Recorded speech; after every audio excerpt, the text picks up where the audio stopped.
பரம எதிரிகளாக இருந்த இரு சகோதரர்களின் பாச இணைப்பை தான் இன்று பார்க்க போகிறோம். இதை போன்ற மனமாறுதல் என்னும் அதிசய காரியங்கள் தேவனால் மட்டுமே கூடும். வாருங்கள், இன்றைய தியானத்தில் இந்த நிகழ்வை குறித்து பார்ப்போம்.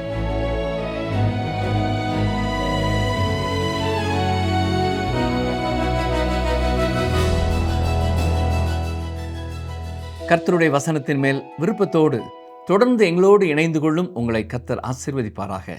இன்று நாம் ஆதியாகமம் 33ஆம் அதிகாரத்தை கற்றுக்கொள்ளப் போகிறோம். கடந்த அதிகாரத்திலே யாக்கோபின் வாழ்க்கையின் மிக உயர்ந்த தருணத்தை பார்த்தோம். அது அவர் தேவனோடு நேருக்கு நேர் சந்தித்த ஒரு சந்தர்ப்பமாகும். ஆதியாகமம் 32ஆம் அதிகாரம் 24ஆம் வசனத்திலே யாக்கோபு பிந்தி தனித்திருந்தான். அப்பொழுது ஒரு புருஷன் பொழுது விடியும் அளவும் அவனுடனே போராடி என்று வாசிக்கிறோம். அன்று இரவு ஒரு புருஷன் அவரோடு போராடினார். அந்த புருஷன் தான் யாக்கோபுடன் போராடினார். யாக்கோபு தானாக போராட்டத்தை தேடி போகவில்லை. யாக்கோபு அப்போது இன்னொரு சண்டையை விரும்பும் நிலையில இல்லை. அவருக்கு பின்னால் மாமா லாபானும் முன்னால் அண்ணன் ஏசாவும் இருந்தார்கள். கடைசியாக அவர்களை பார்த்தபோது அவர்கள் இருவருமே யாக்கோபுக்கு எதிராக மிகுந்த கோபத்தோடு இருந்தார்கள். எனவே யாக்கோபு இன்னொருவருடன் மோதுகிற சூழ்நிலையிலே இருக்கவில்லை என்று பார்த்தோம். அதனால் அந்த புருஷன்தான் முதலில் முன்வந்து அவரோடு போராடினார். நாம் ஏற்கனவே பார்த்தபடி அவர் மனிதனாக அவதரிக்கும் முன்னரே காட்சியளித்த கிறிஸ்து ஆவார். தேவன் அவரை தொட்டு முடக்கும் வரை யாக்கோபு அவரை எதிர்த்தார். ஆனால் வந்தவர் யார் என்று உணர்ந்தவுடன் அவர் தன்னை ஆசீர்வதிக்கும் வரை யாக்கோபு அவரை விடாமல் பற்றி பிடித்து கொண்டார்.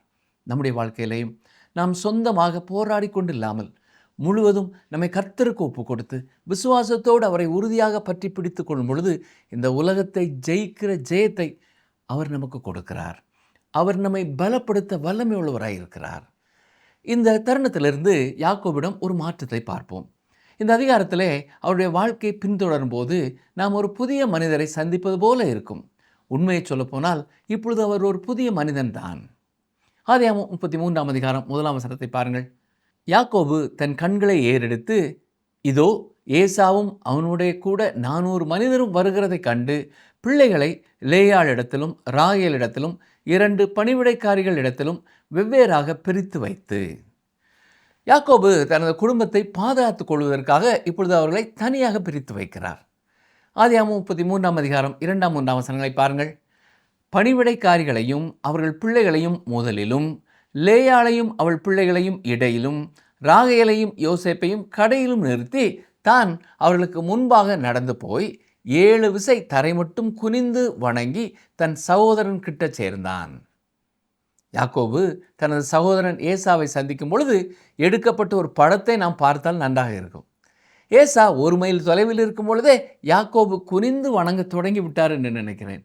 ஏசாவுடன் 400 மனிதர்கள் வருவதால் அவர் நண்பராக வருகிறாரா அல்லது எதிரியாக வருகிறாரா என்று தெரியாமல் யாக்கோபு மிகவும் பணிவோடு தலையில் தலைப்பாகி கட்டி கொண்டிருந்திருப்பார் என்றால் அதை கழற்றி இடுப்பிலே கட்டி கொண்டு வந்திருப்பார். ஆதியாகமம் 33ஆம் அதிகாரம் 4ஆம் வசனம் பாருங்கள். அப்பொழுது ஏசா எதிர்கொண்டு ஓடி வந்து அவனை தழுவி அவன் கழுத்தை கட்டிக்கொண்டு அவனை முத்தம் செய்தான். இருவரும் அழுதார்கள். அவர்கள் இரட்டையர்கள். அவர்கள் உடன் பிறந்த சகோதரர்கள். நடந்தவையாகவே இருக்கட்டும். யாக்கோபை கொல்லப் போவதாக ஏசா சபதம் செய்திருந்தார், உண்மைதான். ஆனால் இப்பொழுது அவருடைய இருதயம் மாறி இருப்பதை பார்க்கும் பொழுது நிச்சயமாக தேவன் ஏசாவின் இருதயத்தையும் தொட்டிருக்கிறார் என்றுதான் தெரிகிறது. ஆதியாகமம் 33ஆம் அதிகாரம் 5 முதல் 7 வரை பாருங்கள். அவன் தன் கண்களை ஏறெடுத்து ஸ்திரீகளையும் பிள்ளைகளையும் கண்டு, உன்னோடு இருக்கிற இவர்கள் யார் என்றான். அதற்கவன், தேவன் உமது அடியானுக்கு அருளின பிள்ளைகள் என்றான். அப்பொழுது பணிவிடைக்காரிகளும் அவர்கள் பிள்ளைகளும் சேர்ந்து வந்து வணங்கினார்கள். லேயாளும் அவள் பிள்ளைகளும் சேர்ந்து வந்து வணங்கினார்கள். பின்பு யோசேப்பும் ராகேலும் சேர்ந்து வந்து வணங்கினார்கள். யாக்கோபு தனது சகோதரனாகிய ஏசாவுக்கு தன் குடும்பத்தில் ஒவ்வொருவரையும் அறிமுகம் செய்கிறார். ஆதியாகமம் 33:8 பாருங்கள். அப்பொழுது அவன், எனக்கு எதிர்கொண்டு வந்த அந்த மந்தையெல்லாம் என்னத்துக்கு என்றான். அதற்கு அவன், என் ஆண்டவருடைய கண்களில் எனக்கு தயவு கிடைக்கிறதற்கு என்றான். தனது சகோதரனை சந்திப்பதற்காக தான் வகுத்த தந்திரமான திட்டங்கள் வேலை செய்து விட்டன என்று யாக்கோபு ஒரு நிமிடம் நம்புகிறார் போல் இருக்கிறது. ஆனால் உண்மையில் அந்த திட்டங்கள் எதுவுமே தேவையற்றதாகிவிட்டது. சரி, இப்பொழுது ஏசா பேசுவதை கேளுங்கள். அவரிடம் எவ்வளவு பெரிய மாற்றம். ஆதியாகமம் 33ஆம் அதிகாரம் 9ஆம் வசனம். அதற்கு ஏசா, என் சகோதரனே, எனக்கு போதுமானது உண்டு, உன்னுடையது உனக்கு இருக்கட்டும் என்றான். ஏசாவின் தாராள மனப்பான்மை ஆச்சரியமானதாக இருக்கிறது இல்லையா? இவைகளையெல்லாம் நீ எனக்கு அனுப்ப வேண்டிய அவசியம் இல்லை, என்னிடத்திலேயே போதுமானது இருக்கிறது. கவனியங்கள் ஆதியாகமம் 33 10 11 வசனங்கள். அதற்கு யாக்கோபு, அப்படி அல்ல, உம்முடைய கண்களில் எனக்கு தயவு கிடைத்ததேயானால் என் வெகுமதியை என் கையிலிருந்து ஏற்றுக்கொள்ளும். நீர் என் மேல் பிரியமானீர். நான் உம்முடைய முகத்தை கண்டது தேவனுடைய முகத்தை கண்டது போல இருக்கிறது. தேவன் எனக்கு அனுக்கிரகம் செய்திருக்கிறார், வேண்டியதெல்லாம் எனக்கு உண்டு. ஆகையால் உமக்கு கொண்டு வரப்பட்ட என் காணிக்கையை ஏற்றுக்கொள்ளும் என்று சொல்லி அவனை வருந்தி கேட்டுக்கொண்டான். அப்பொழுது அவன் அதை ஏற்றுக்கொண்டான். இது பார்ப்பதற்கு ஒரு வேடிக்கையான காட்சி போல இருக்கிறது. இதுவரை ஒருவரிடத்திலிருந்து மற்றொருவர் எதையாவது பறிக்கவே முயற்சி செய்தார்கள். குறிப்பாக யாக்கோபு அப்படித்தான் இருந்தார். ஆனால் இப்பொழுது யாக்கோபை முற்றிலும் ஒரு புதிய கோணத்திலே நாம் பார்க்கிறோம். இங்கே அவர் தன் அண்ணனிடம் இந்த பரிசை பெற்றுக்கொள்ளும்படியாக வற்புறுத்துகிறார். ஏசாவோ, நீ இதை கொடுக்க வேண்டிய அவசியமில்லை, என்னிடமே ஏராளமாக இருக்கிறது என்று சொல்கிறார். ஆனாலும் யாக்கோபு விடாமல் வற்புறுத்துகிறார். உண்மையை சொல்லப்போனால் யாக்கோபுவிடம் ஏதோ ஒரு பெரிய மாற்றம் நடந்திருக்கிறது. இப்பொழுது யாக்கோபு நமக்கு புதிய ஏற்பாட்டிலே வரும் சகேயுவை நினைவுபடுத்துகிறார். ஆண்டவர் அவரை மரத்திலிருந்து கீழே அழைத்து அவர் வீட்டுக்கு சென்ற பொழுது சகேயுவிடத்திலே ஒரு மாற்றம் ஏற்பட்டது. அந்த மரத்தில் ஏறிய அதே மனிதராக அவன் கீழே இறங்கி வரவில்லை. தான் இனி மக்களிடம் திருடுகிறது அல்லது நேர்மையற்ற வரி வசூலிப்பவராக இருக்க மாட்டேன் என்று அவர் கூறினார். தான் தவறான வழியில் எதையாவது எடுத்திருந்தால் அதை திரும்ப கொடுப்பது மட்டுமல்லாமல் 4 மடங்காக கொடுப்பதாகவும் கூறினார். எவ்வளோ பெரிய ஒரு மாற்றம் இல்லையா? இயேசு எந்த வீட்டுக்கு சென்றார் என்பதை அந்த வீட்டிலே ஏற்படும் மாற்றத்தை கொண்டே ஒருவரால் சொல்லிவிட முடியும். நிச்சயமாக யாக்கோபிடமும் அப்படி ஒரு பெரிய மாற்றம் ஏற்பட்டிருக்கிறது. முன்னொரு காலத்திலே ஒரு கிண்ணம் கூழுக்காக சேஷ்ட புத்திர பாகத்தை விலைக்கு வாங்கி வரவர். ஆனால் இப்பொழுது தன் மந்தைகளை எந்த பிரதிபலனையும் எதிர்பாராமல் அண்ணனுக்கு கொடுக்க முன் வருகிறார். சொல்லப்போனால் அதை பெற்றுக்கொள்ளும்படியாக யாக்கோபு கட்டாயப்படுத்துகிறார். இறுதியில் ஏசா அந்த பரிசை ஏற்றுக்கொண்டார். ஏனென்றால் அக்கால வழக்கப்படி ஒரு வற்புறுத்தி கொடுக்கும் பரிசை மறுப்பது அவமானமானதாக கருதப்பட்டது. எனவே ஏசா அந்த பரிசை பெற்றுக்கொண்டார். ஆதியாகமம் 33 அதிகாரம் 12 வசனம் பாருங்கள். பின்பு அவன், நாம் புறப்பட்டு போவோம், வா, நான் உனக்கு முன் நடப்பேன் என்றான். ஏசா யாக்கோபை நோக்கி, இப்பொழுது நீ மீண்டும் உன் சொந்த தேசத்திற்கு திரும்பும்போது நான் உனக்கு முன்னால் சென்று உனக்கு வழிகாட்டியாகவும் பாதுகாப்பாகவும் இருக்கிறேன் என்று சொல்கிறார். யாக்கோபு வழியிலே தனக்கு ஏதேனும் ஆபத்து வருமோ என்று பயந்து கொண்டிருந்தார். ஆனால் தேவன் அவருடைய எதிரியையே அவருக்கு பாதுகாப்பாளராக மாற்றியிருக்கிறார். ஏசா இப்பொழுது யாக்கோபை ஒரு எதிரியாக பார்க்கவில்லை. மாறாக நீண்ட நாட்களுக்கு பிறகு சந்தித்த தன் தம்பியை தனது பாதுகாப்பிலே பத்திரமாக அழைத்து செல்ல விரும்புகிறார். ஆதியாகமம் 33 அதிகாரம் 13 வசனம் பாருங்கள். அதற்கு அவன், பிள்ளைகள் இளம் பிள்ளைகள் என்றும் கறவையான ஆடு மாடுகள் என்னிடத்தில் இருக்கிறது என்றும் என் ஆண்டவனுக்கு தெரியும்.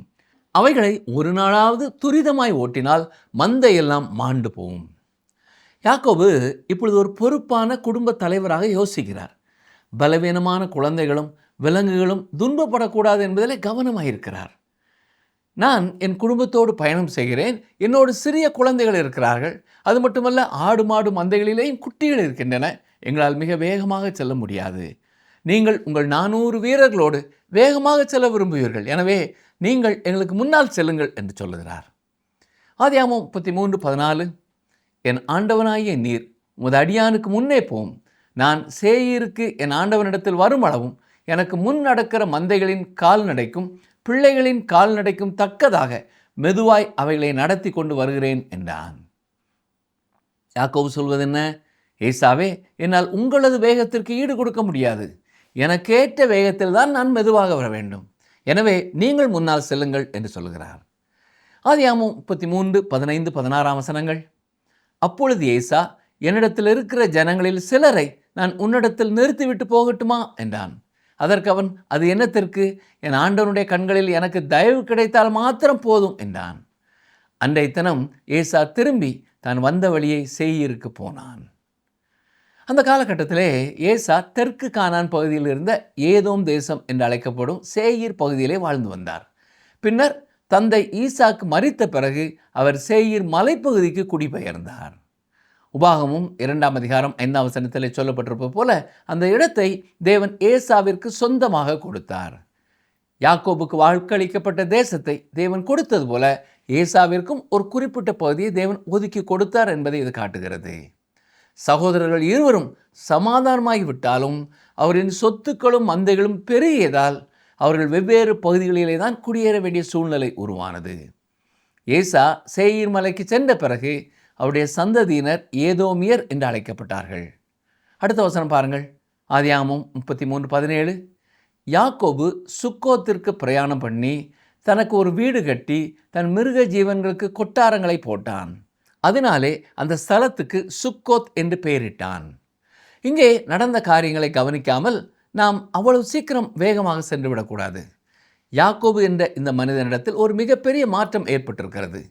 தன் சகோதரன் ஏசாவிற்கு பரிசுகளை வழங்கி அவனை சமாளிக்க யாக்கோபு போட்ட தந்திரமான திட்டங்கள் அனைத்தும் இங்கே அர்த்தமற்றதாய் போனதை நீங்கள் பார்க்கலாம். யாக்கோபுவிற்கு எந்த தீங்கும் செய்யாதபடி லாபானின் இருதயத்தை தேவன் ஆயத்தப்படுத்தி இருந்தார். அதே போல யாக்கோபை ஏற்றுக்கொள்ளும்படியாக ஏசாவின் இருதயத்தையும் தேவன் மாற்றியிருந்தார். இப்பொழுது யாக்கோபுக்கு இருபுறம் இருந்தும் முன்னால் ஏசா பின்னால் லாபான் இருவருடனும் சமாதானம் கிடைத்து விட்டது. ஏசாவிடமே ஏராளமான பொருட்கள் இருந்ததால் அவருக்கு யாக்கோபின் பரிசு தேவைப்படவில்லை. ஆனால் யாக்கோபு வருந்தி கேட்டுக்கொண்டதால் ஒரு மரியாதைக்காக அவர் அந்த பரிசை ஏற்றுக்கொண்டார். இந்த சகோதரர்கள் இருவருமே தங்கள் சமாதானத்தில் மிகவும் தாராள குணத்தோடும் உண்மையோடும் இருப்பதாக இப்பொழுது தெரிகிறது. அதை சந்தேகிக்க நமக்கு எந்த காரணமும் இல்லை. ஏசாவும் இப்பொழுது செல்வாக்கோடும் செழிப்போடும் இருக்கிறார். மேலும் அவர் தனது சேஷ்டபுத்திர பாகத்திற்கு எப்பொழுதுமே பெரிய முக்கியத்துவம் கொடுத்ததில்லை என்பதால் தன் இரட்டை சகோதரனுடன் அவர் சமாதானமாவதற்கு வேறு எந்த தடையும் அங்கே இல்லை. இப்பொழுது யாக்கோபின் வாழ்க்கையிலே ஒரு மகிழ்ச்சியான பொற்காலம் தொடங்குகிறது என்று கூட சொல்லலாம். ஒருபுறம் லாபான் சமாதானமானார், மறுபுறம் ஏசாவும் அவரோடு உறவாடினார். தேவன் இவை அனைத்தையும் யாக்கோபுக்காக முன்பே ஏற்பாடு செய்திருந்தார். ஒருவேளை யாக்கோபு தனது சொந்த தந்திரங்களையும் சுயநலத்தையும் மட்டுமே நம்பியிருந்தால் அவர் ஒரு கொடூரமான மரணத்தை கூட சந்திக்க நேரிட்டிருக்கலாம். இன்னும் சில காலம் கழித்து யாக்கோபு தனது கடந்த கால வாழ்க்கையை திரும்பி பார்க்கும் பொழுது அதில் தேவனுடைய கரம் இருந்ததை உணர்ந்து தேவனுக்கு மகிமையை செலுத்துவார். இருந்தாலும் அவர் விதைத்த தீய செயல்கள் இன்னும் முழுமையாக அறுவடையை தர வேண்டியது இருக்கிறது. அவர் வாழ்க்கையிலே சில பிரச்சனைகள் அவருக்கு தெரியாமலேயே இன்னும் காத்து கொண்டிருக்கின்றன. ஏசா தனது வீரர்களுடன் சேயீர் மலைக்கு செல்கிறார். இப்போதைக்கு அவரை குறித்து பார்ப்பதை நாம் நிறுத்திக்கொள்வோம். ஆனால் 35ஆம் அதிகாரத்தில் நாம் பார்க்கும் பொழுது தனது தந்தை ஈசாக்கின் அடக்க ஆராதனைக்கு அவர் மீண்டும் வருகிறார். சரி, இப்பொழுது ஆதியாகமம் 33ஆம் அதிகாரம் 18-19 வசனங்களை பாருங்கள். யாக்கோபு பதான் அராமிலிருந்து வந்த பின் கானான் தேசத்தில் இருக்கிற சாலேம் என்னும் சீகேமுடைய பட்டணத்திற்கு அருகே சென்று பட்டணத்திற்கு எதிரே கூடாரம் போட்டான். தான் கூடாரம் போட்ட வெளியின் நிலத்தை சீகேமின் தகப்பனாகிய ஏமோரின் புத்திரர் கையிலே 100 வெள்ளிக்காசுக்கு கொண்டு. யாக்கோபு பெத்தேலுக்கு செல்லாமல் சுக்கோத்திலும் சாலேமிலும் தங்கியதற்காக சிலர் அவரை விமர்சிப்பது உண்டு. ஆனால் உண்மையில் இந்த சமயத்திலே யாக்கோபிடமிருந்து நாம் அளவுக்கு அதிகமாக எதையும் எதிர்பார்க்கக்கூடாது. அவர் ஊனமுற்றவராயிருக்கிறார். எனவேதான் தனது ஆன்மீக கால்களால் நடக்க பழகி கொண்டிருக்கிறார். ஆதியாகமம் 33:20 பாருங்கள். அங்கே ஒரு பலிபீடத்தை கட்டி அதற்கு ஏல் எல்லோகே இஸ்ரேல் என்று பெயரிட்டான். தன் தாத்தா ஆபிரகாம் சென்ற இடமெல்லாம் பலிபீடம் கட்டியதைப் போலவே யாக்கோபும் இங்கே ஒரு பலிபீடத்தை கட்டுகிறார். இதில் ஒரு சிறப்பான காரியம் என்னவென்றால் யாக்கோபு தனது புதிய பெயரை இறைவனின் பெயரோடு இணைத்து பார்க்கிறார். அவர் அதற்கு ஏல் எல்லோகே இஸ்ரவேல் என்று பெயரிடுகிறார். இதற்கு தேவனே இஸ்ரவேலின் தேவன் என்று பொருள். இப்பொழுதுதான் நடக்க பழகி கொண்டிருக்கும் ஒரு மனிதரிடம் ஏற்பட்டுள்ள உண்மையான ஆன்மீக வளர்ச்சியை இது காட்டுகிறது. இதை இப்படி சொல்லலாம். இந்த மனிதர் பெத்தேலை நோக்கிய பயணத்தில் இருக்கிறார். ஆனால் இன்னும் அங்கே போய் சேரவில்லை. அதற்கு முன் அவர் சுக்கோத்திற்கு பயணம் செய்கிறார். அடுத்த வேதாராய்ச்சி நேரத்தில் நாம் ஆதியாகமம் 34ஆம் அதிகாரத்தை கற்றுக்கொள்ளப் போகிறோம்.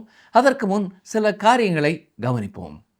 உண்மையை சொல்லப்போனால் சாலேமில் தங்கியது யாக்கோபு செய்த ஒரு தவறு.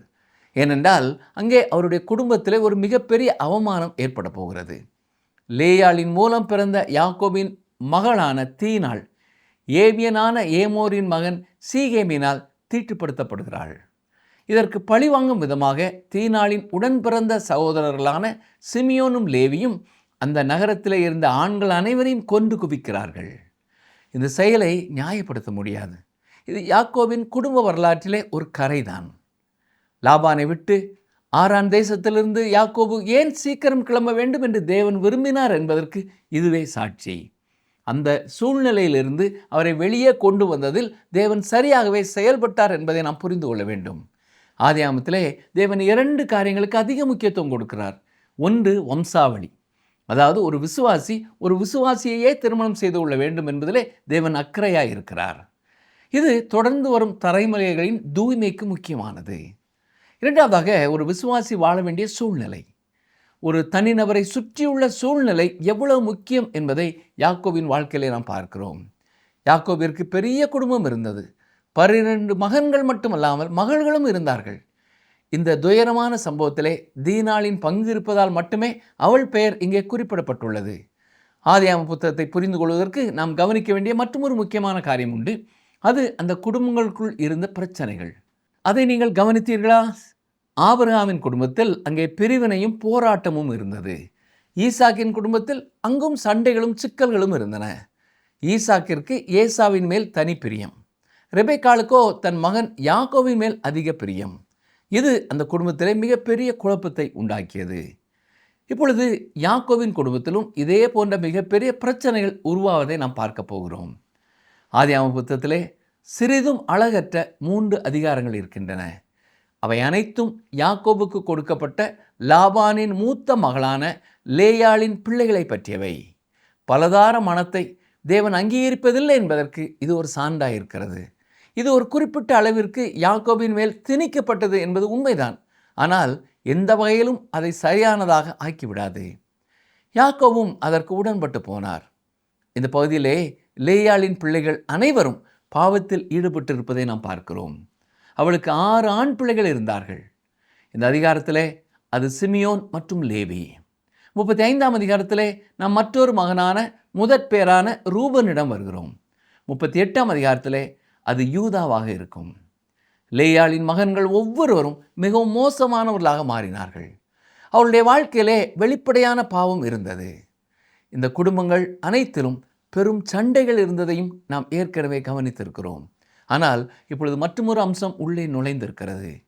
ஆபிரகாம் அல்லது ஈசாக்கின் குடும்பத்தில் இல்லாத ஒரு அருவருப்பான தன்மையும் தரம் தாழ்ந்த நிலையும் யாக்கோபின் குடும்பத்திற்குள்ளே ஊடுருவி இருக்கிறது. அவர்களுக்கு பெரும் சிரமங்களும் பல பிரச்சனைகளும் இருந்தன. ஆனால் யாக்கோபின் குடும்பத்திலே நாம் காண்பது போன்ற எதுவும் இல்லை. மீண்டும் சொல்கிறேன், தேவன் இந்த மனிதனாகிய யாக்கோபையும் அவனது குடும்பத்தையும் லாபானின் வீட்டிலிருந்து, அந்த சூழ்நிலையிலிருந்து வெளியேற்ற விரும்பினார். ஏனென்றால் அந்த சூழ்நிலையே இங்கு குறிப்பிடப்பட்டுள்ள இந்த மோசமான பாவங்களுக்கு பின்னணியாய் இருந்தது.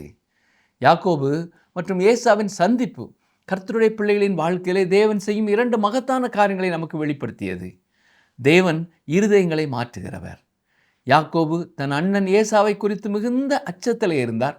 ஆனால் யாக்கோபு தேவனை சந்தித்த அந்த ஒரு இரவு அவருடைய பயத்தை மாற்றியது மட்டுமில்லாமல் மறுபுறம் ஏசாவின் இருதயத்தையும் மாற்றியிருந்தது. பழிவாங்க துடித்த ஏசா தழுவி அணைக்கும் சகோதரனாக மாறினார். இதன் மூலம் நாம் கற்றுக்கொள்ள வேண்டியது என்ன? நம்முடைய சூழ்நிலைகளை விடவும் மனிதர்களின் மனதை விடவும் தேவன் பெரியவர். நாம் தேவனிடம் சரணடையும் பொழுது அவர் நமக்காக நம்முடைய எதிரிகளையும் சமாதானப்படுத்துகிறார். அடுத்ததாக, வளர்ச்சி என்பது ஒரு பயணம். யாக்கோபு ஒரே நாளிலே ஒரு முழுமையான பரிசுத்தவானாக மாறிவிடவில்லை. அவர் பெத்தேலை நோக்கி பயணம் செய்து கொண்டிருக்கிறார். ஆனால் வழியில் சுக்கோத்திலும் சாலேமிலும் தங்குகிறார்.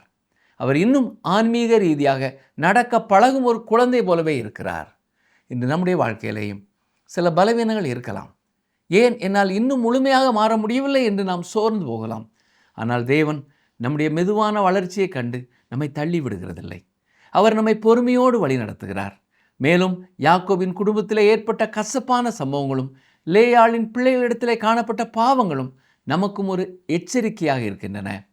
பலதார மனம் மற்றும் தவறான சூழலில் வாழ்வது போன்ற தவறான முடிவுகள் தலைமுறைகளை பாதிக்கும் என்பதை வேதம் மறைக்காமல் நமக்கு காட்டுகிறது.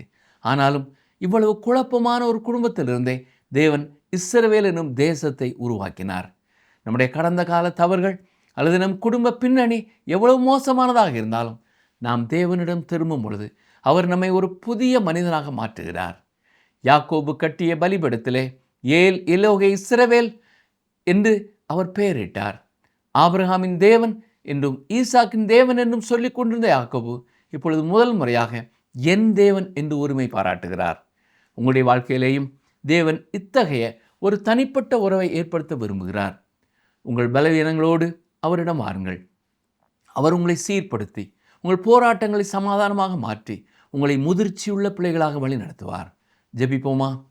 எங்களை நேசிக்கிற எங்கள் அன்பின் ஆண்டவரே, யாக்கோபை இஸ்ரவேலாக மாற்றியவரே, எங்களிலேயும் யார் யார் இன்னமும் யாக்கோபாக இருக்கிறோம் என்பதை உணர்ந்து கொள்ளும் புரிந்து கொள்ளும் தெளிவை எங்களுக்கு நீர் தர வேண்டும் என்று கெஞ்சுகிறோம். யாக்கோபை போல உம்மை நாங்கள் உறுதியாய் பற்றி பிடித்து கொள்ளவும் எங்கள் வாழ்க்கையின் எல்லா வெற்றிகளுக்கும் உண்மையே சார்ந்து கொள்ளவும் நீரே எங்களுக்கு உதவி செய்யும். ஏசாவையும் யாக்கோபையும் மனம் பொருந்த செய்த கர்த்தாவே, இந்த வார்த்தைகளை கவனித்து கொண்டிருக்கிற குடும்பங்களிலே இருக்கும் மன தாங்கல்களை மாற்றி அமைத்து ஒருவரை ஒருவர் உண்மையாகவே மன்னித்து ஒருவரை ஒருவர் ஏற்றுக்கொள்ள நீரே வழிநடத்த வேண்டும் என்று கெஞ்சுகிறோம். ஆவிக்குரிய வளர்ச்சி என்பது ஒரு இரவில் நடக்கும் காரியம் அல்ல. உம்மை விசுவாசிக்க நீர் எடுத்து செல்லும் படிக்கட்டுகள் என்பதை நாங்கள் அறிந்து கொள்ள எங்களுக்கு உதவி செய்ததற்காக உமக்கு ஸ்தோத்திரம் செலுத்துகிறோம். யாராவது தங்கள் வாழ்க்கையிலே விழுந்து போன நிலைமையிலே சோர்ந்து போய் இருப்பார்கள் என்றால் அவர்கள் மறுபடியும் இடத்திலே வந்து வாழ்க்கையின் எல்லா காரியங்களுக்கும் உண்மையே விசுவாசிக்க தீர்மானம் எடுக்க நீர் உதவி செய்ய வேண்டும் என்று ஜெபிக்கிறோம். எங்கள் ஜெபத்தை கேட்டதற்காக உமக்கு ஸ்தோத்திரம் ஆண்டவரே. நீர் எங்களுக்கு பதில் தருகிறீர், உமக்கு நன்றி செலுத்துகிறோம். மீட்பர் இயேசு கிறிஸ்துவின் நாமத்தினாலே மனத்தாழ்மையோடு வேண்டிக் கொள்கிறோம் பிதாவே, ஆமேன்.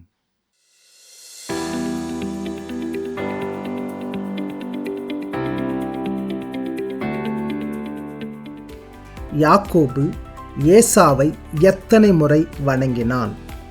யாக்கோபு ஏசாவை எத்தனை முறை வணங்கினான்?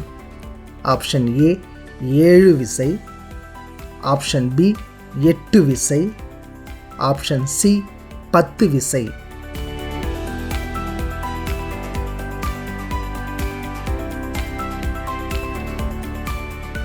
ஒருவன் கர்த்தருக்கு பிரியமானவனாய் இருந்தால் அவன் எதிரிகளும் அவனோடு சமாதானமாகும்படி செய்வார். இந்த வசனம் யாக்கோபின் வாழ்வில் மிக தெளிவாக நிறைவேறியதை இன்று தியானித்தோம் நேயர்களே. யாக்கோபை போல நீங்களும் எதிரிகள், வெறுப்பு, வேதனை என்று எத்தனையோ பாடுகளை கடந்து கொண்டு இருக்கலாம். எத்தனாய் மாமன் வீட்டில் வேலைக்காரனாய் சகோதரன் முன்பு கூனி குறுகி நின்ற ஒருவன் மூலம் தேவன் ஒரு பெரிய ஜாதியை உண்டாக்க முடியும் என்றால், அவனை தேவனோடு கூட போராடுபவனாய் மாற்ற முடியும் என்றால், உங்களையும் உங்கள் சூழ்நிலைகளையும் கூட கர்த்தரால் மாற்ற முடியும்.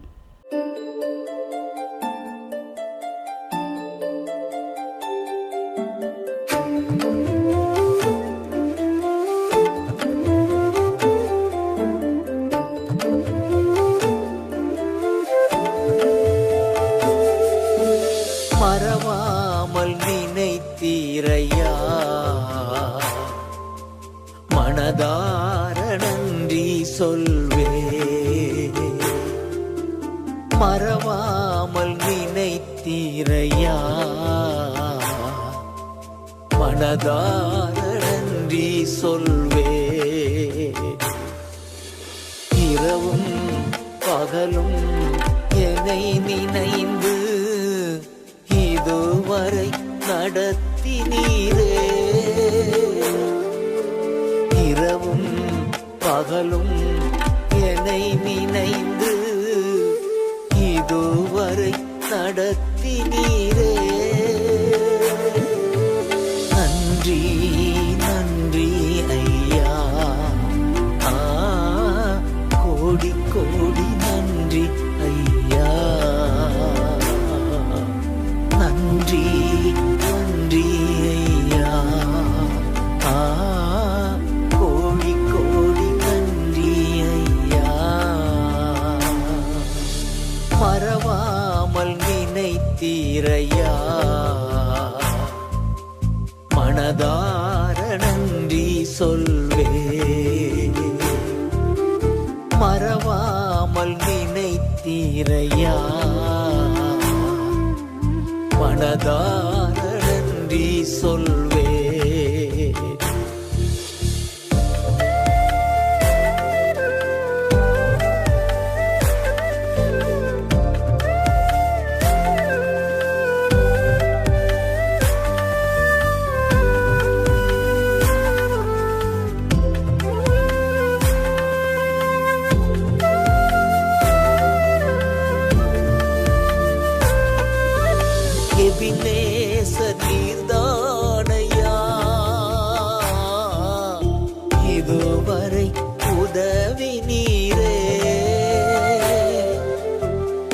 நேசர் நீர்தானையா, இதுவரை உதவி நீரே. எல்ரோயி எல்ரோயி என்னையும் கண்டீரே, எப்படி நான் நன்றி சொல்வேன். எல்ரோயி எல்ரோயி என்னையும் கண்டீரே, எப்படி நான் நன்றி சொல்வேன். நன்றி நன்றி ஐயா, கோடி கோடி நன்றி ஐயா. நன்றி நன்றி ஐயா, கோடி கோடி நன்றி ஐயா. மறவாமல் நினைத்தீரையா, மனதார நன்றி சொல்வே. மறவாமல் நினைத்தீரையா, மனதார நன்றி சொல்வே.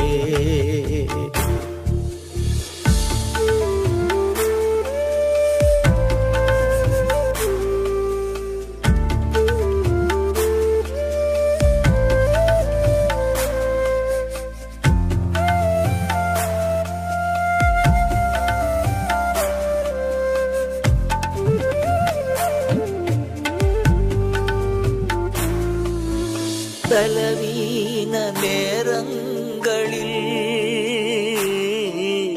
பலன் தந்தீரையா, பலவீன நேரங்களில் பலன் தந்தீரையா. சுகமானேன் சுகமானேன் அழும்புகளால் சுகமானேன், என் குடும்ப மருத்துவர் நீரே. சுகமானேன் சுகமானேன் தழும்புகளால் சுகமானே, என் குடும்ப மருத்துவர் நீரே. நன்றி நன்றி ஐயா,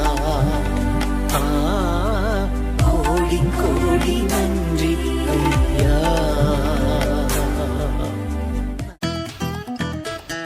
இந்த நிகழ்ச்சி உங்களுக்கு பிடிச்சிருக்கா? அப்ப இப்பவே மிஸ்டர் கால் கொடுங்க. பரிசு வெல்றது நீங்களாவும் இருக்கலாம்.